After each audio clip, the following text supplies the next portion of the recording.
그런 연속된 상황들이 벌어지다 보니까 당시 이제 종목 토론방에서는 아주 난리도 그런 난리가 없었어요. 이제 뭐 당했다라고 피눈물 흘리는 개미부터 이건 오히려 역으로 텔콘에게 기회라고 얘기하는 개미부터 막 아주 막 북적북적 됐었습니다.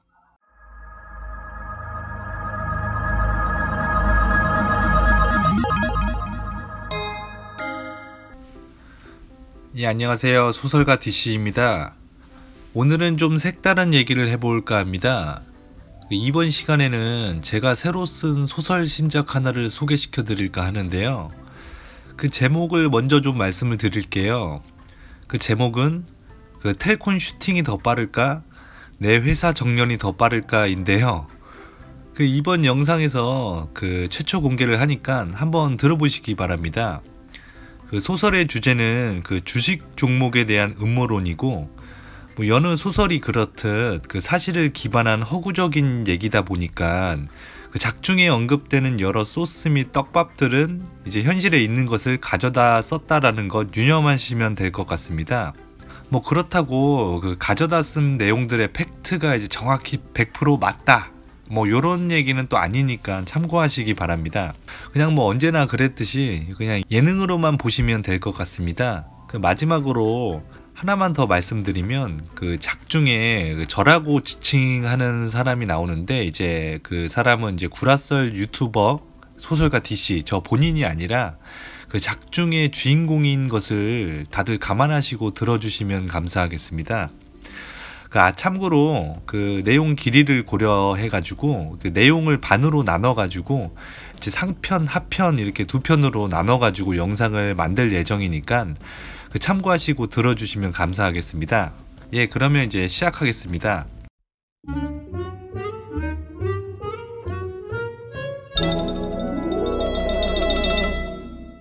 그때는 17년 겨울에 텔콘은 이제 저점 대비, 그러니까 이제 17년 여름 당시 이제 주가가 3,850원이던 시절에 비해서 굉장히 이제 고점까지 치고 올라간 상황이었기 때문에 거의 주가가 5배에서 6배 정도 튀었죠.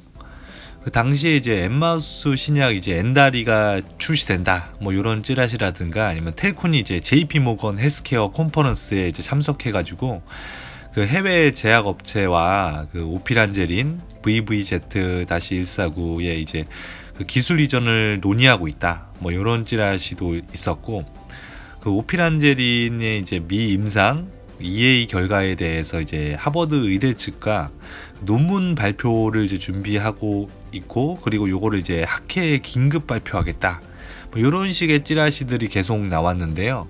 지속적인 찌라시와 신고점을 갱신해가는 그런 폭발적인 주가, 그러면서 이제 수반되는 이제 거래량이 터지는 그런 모습들, 이런 것들이 이제 그때 당시에 개미들이 이제 눈이 뒤집혀 가지고 이제 매수를 하게 되는 결과를 만들어내게 되죠.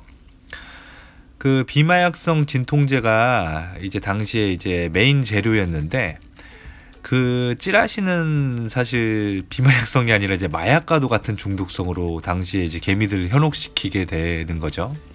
이후인 이제 17년 12월부터 이제 3월까지 이제 당시 텔콘 세력들은 만원 초반에서 이제 15,000원까지의 어떤 박스권, 즉 위아래 라인을 그어놓고 이제 텔콘 요 판에 합류한 개미들을 이제 가두리치기 시작합니다.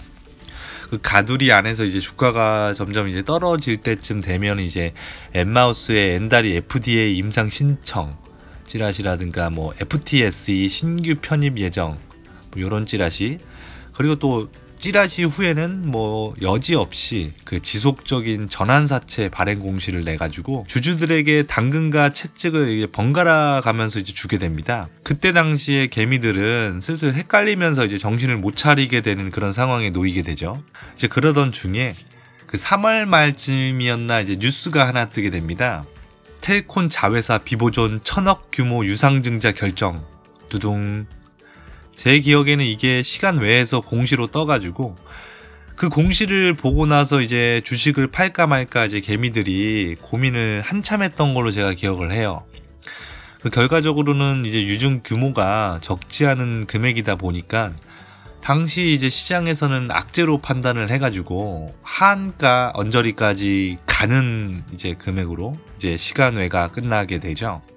그러니까 시간외 하한가가 된 거죠. 언저리로 갔으니까. 이제 그 다음날 이제 3월 20일 날 이제 아침이 아직도 그 제 내리에 박혀 있는데, 아침 동호가에서 하한가가 풀리지 않고 이제 계속 그 하한가 언저리에서 이제 멈춰 있었던 거죠. 원래 그 적은 수량으로 겁을 주는 게 이제 가능한 동시호가에서 특히 이 딸코는 이제 호재가 있던 악재가 있던 뭐 그런 거랑 상관없이 이제 괜히 한번 하한에 걸고 시작하는 개잡주라서 당시에 그런 상황이 좀 익숙하긴 했었는데요. 근데 그 전날에 이제 이벤트가 좀 있다 보니까 그날만큼은 정말 장난이 아닐 수도 있다. 진짜로 이제 하한가를 갈 수도 있겠다. 이제 이런 공포심이 그때 당시에 개미들을 사로잡게 됩니다. 그런데 진짜 마법같이도 9시 대기 한 2분 전이었나요? 텔콘에서 이제 찌라시를 하나 띄웁니다. 그때 당시에 이제 유중의 목적에 대해서 설명하는 찌라시였죠. 이번 1000억짜리 유중은 그 글로벌 임상 3상을 위한 유중이고, 더불어 패스트트랙 및 혁신치료제 지정을 신청할 예정이라는 찌라시를 띄운 거죠. 그러면서 주가는 거짓말처럼 그날 저가에서 이제 치고 올라오게 됩니다. 뭐 결과론적인 얘기지만 패스트트랙 약속은 지켰네요. 그러면서 전혀 의도하지는 않았지만 사건이 하나가 터집니다. 그 3월 말은 상패 계절이다 보니까 이제 개잡주 거래는 피하는 것이 좀 안전하다고 이전 영상에서도 몇 번 말씀드리지 않았습니까? 그런데 그때 이제 개잡주가 아닌, 심지어 우리의 딸콘도 그 감사 의견에서 이제 적정 의견을 봤는데, 그 차바이오텍이라는 종목이 있는데 그 차바이오텍이 감사 의견 한정을 받으면서 이제 주가가 급락을 하게 됩니다. 그때 당시에 이제 일주일도 안 되는 기간 동안에 그 주가가 거의 반토막 이상이 났었죠.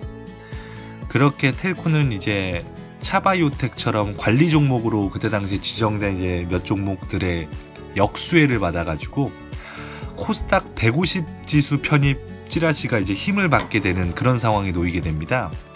그러면서 비보존 비마약성 진통제 찌라시도 계속 뿌리게 되죠. 그러면서 결국 3월 말에 다시 고점을 찍게 됩니다. 2018년도 3월 말이었죠. 그리고 어느 사건 이후로 주가는 이제 계단식으로 지속적으로 하락하게 되면서 18년 8월 중순에 6,570원 최저점을 찍기까지 이제 추락하게 되죠. 제가 방금 말씀드린 어느 사건, 그 사건은 도대체 뭘까요? 그 얘기를 하기 전에 이 얘기를 한번 해볼게요.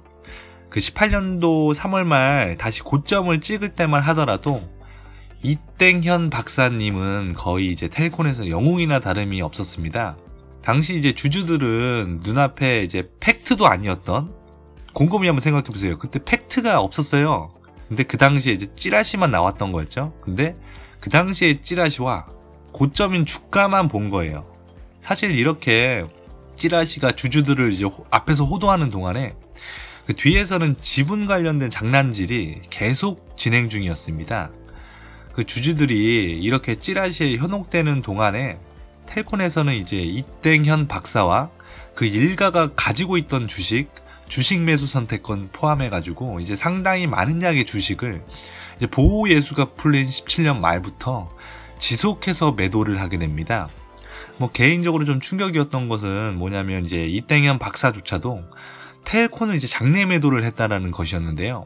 그래도 이땡현 박사 및 이제 일가가 그 텔콘 장내 매도로 확보한 돈을 가지고 이제 17년 11월 비보존 200억 유중 시에 이제 텔콘 등이 실권한 실권주를 배정받아가지고 그 실권주에 대한 그 구입 비용을 대기 위함이었다 라는 것으로 이제 시장에서 해석이 되면서 악재는 또 기가 막히게 해소가 되죠.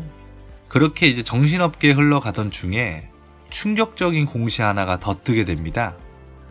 그 18년 3월 10일 이땡현 박사 300여만 주를 이제 장내 매도한, 그리고 또 이땡현 일가가 이제 자녀 보유 지분을 전량을 매도했다라는 그런 공지가 뜬 거죠. 그런 상황 속에서 연달아 가지고 이제 텔콘에 그 비보존 1000억 규모 유상증자 결정 공시를 띄운 것이었습니다. 그런 연속된 상황들이 벌어지다 보니까 당시 이제 종목 토론방에서는 아주 난리도 그런 난리가 없었어요. 이제 뭐 당했다라고 피눈물 흘리는 개미부터 이건 오히려 역으로 텔콘에게 기회라고 얘기하는 개미부터 막 아주 막 북적북적 됐었습니다. 뭐 개미가 아니었을 수도 있긴 한데요.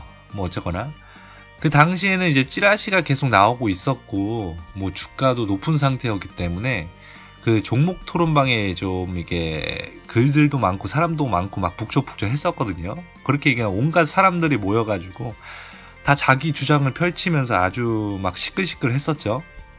저 또한 이제 그때 당시에 이제 워낙 텔콘에게는 큰 사건이 연달아 일어나다 보니까 스스로도 이제 유증 후에 지분 관련 시나리오를 그리게 됩니다. 뭐 이전 영상에서도 말씀드렸듯이 그 텔콘 관련 회사들은 지분 관련 내용이 복잡하고 어렵고 더럽습니다. 그 지분 관련해서 어렵고 복잡할수록 이제 재무가 건전하지 못할 회사일 가능성이 크죠. 그렇게 이제 유증은 진행되고 그 다량의 실권주가 또 한 번 발생하게 되었는데 그 실권주가 아니나 다를까 이땡현 박삼이 이제 이창땡 부사장에게 할당되었고 그 18년 3월 말 기준 이제 비보존 보유 지분율이 텔콘은 이제 34%, 이땡현 박사 6%에서 유증 완료 후에 이제 공시된 결과를 확인했을 때 이제 18년 6월 말 기준이 되겠죠. 그때 이제 비보존 보유 지분율이 텔콘은 23%, 이땡현 박사는 18%가 되게 됩니다. 뭐 텔콘 입장에서는 최대 주주 지위는 지켰는데 그 보유 지분율이 많이 내려가게 되는 결과가 된 거죠. 그리고 지속해서 텔콘은 이제 비보존 지분 125만 주 100억 원의 취득, KPM테크 대상 CB 70억 발행 등 뭐 연달아 악재가 나오는데요. 뭐 텔콘은 항상 악재를 내면서 호재 찌라시를 잘 붙이는 어떤 특성을 보입니다. 이제 그러면서 나온 찌라시가 이제 경구제 생산공장 신설 찌라시 뭐 이런 것 등을 풀면서 이제 또 개미들을 앞에서 또 달래는 거죠. 역으로 생각해보면 또 이렇게도 생각해볼 수가 있습니다. 호재가 하나 나온다? 텔콘 역사에서 확인해볼 수 있듯이 아 이제 곧 악재가 나오겠구나 이렇게 생각해볼 수도 있겠네요. 뭐 요게 보통 제가 얘기하는 딸콘 스타일이거든요. 뭐 어쨌거나 그리고 이제 이어서 제가 텔콘에 있으면서 이제 가장 충격을 받았던 사건이 이어지는데요. 이제 그거는 그 내용 길이상 그 다음 영상에서 좀 이어나가겠습니다.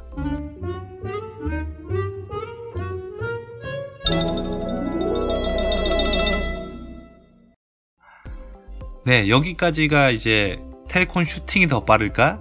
내 회사 정년이 더 빠를까? 라는 제목의 소설 상편에 해당하는 내용이었습니다.